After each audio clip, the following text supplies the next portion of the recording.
Look what I got. I got a 1966 Telecaster.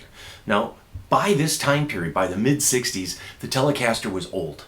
It was just kind of like an out-of-date design. They came out with the Telecaster, remember, in 50 or 51, and when it did come out, it was groundbreaking. It blew people's minds. They mocked it, they made fun of it, and then they realized they had to make something to compete with it.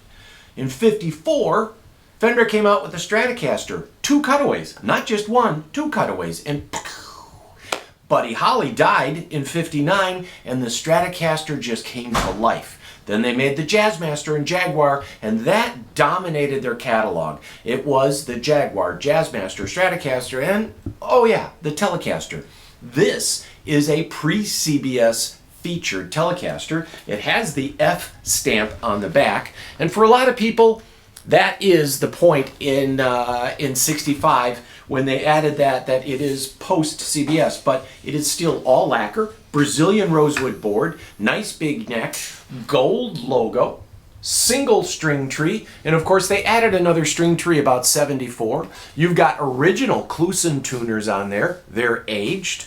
You've got this recessed holes. This is a way to tell a pre-CBS Telecaster from a 70s one is these ferrules are below the finish. In the 70s, the ferrules stick up, but this is below the finish. You can't see them until I show them to you there, but otherwise they stick above the finish. This guitar is feather lightweight. It's ash.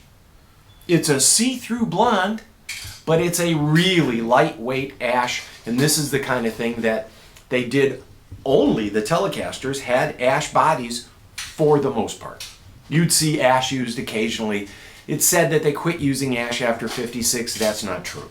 But they did have ash, and they were typically looking for lightweight swamp ash. Ash that grew up in the swamp, and after it dried out, all of that moisture from the swamp disappears. It's down to 5%, and you've got a nice lightweight wood. Impossible to find now for a variety of reasons. And this guitar came to us kind of goofy. It has different pots. I had an original 65 pickup, which we put in there. This is a Duncan. There are no routes, and the bridges changed. So somebody along the way had modified this guitar in a way that's good for you because it keeps the price down. A clean original one of these, 22, 24,000? Yes, and why not?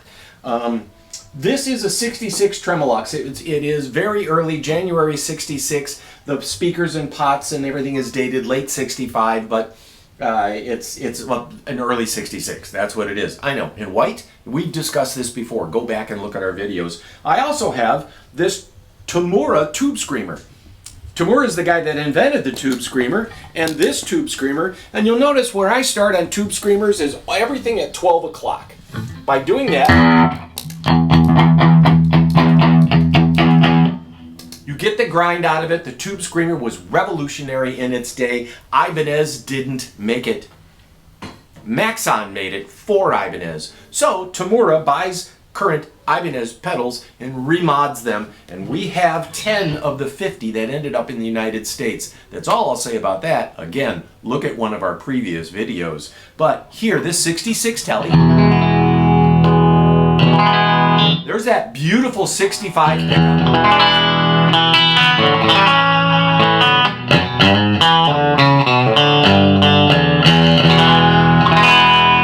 Listen to that warmth and clank at the same time. 2 pickups.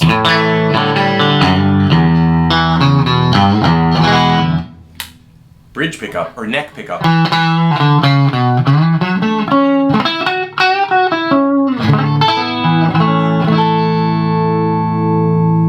I love Telecasters because when you go from here to here, you're down a bit. You're lowered, your volume. You can just at a flick of a switch, you don't have to touch any volume.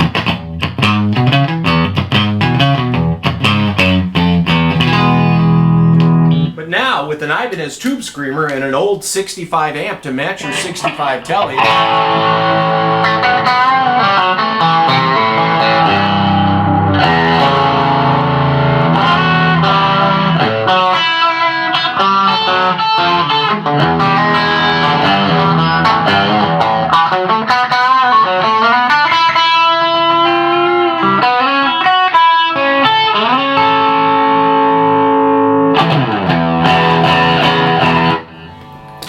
beautiful match.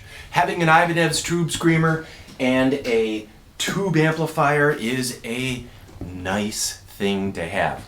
July 1966, featherweight. I'm hanging on to it so it doesn't float away. And I hope you get a chance to see this before it goes.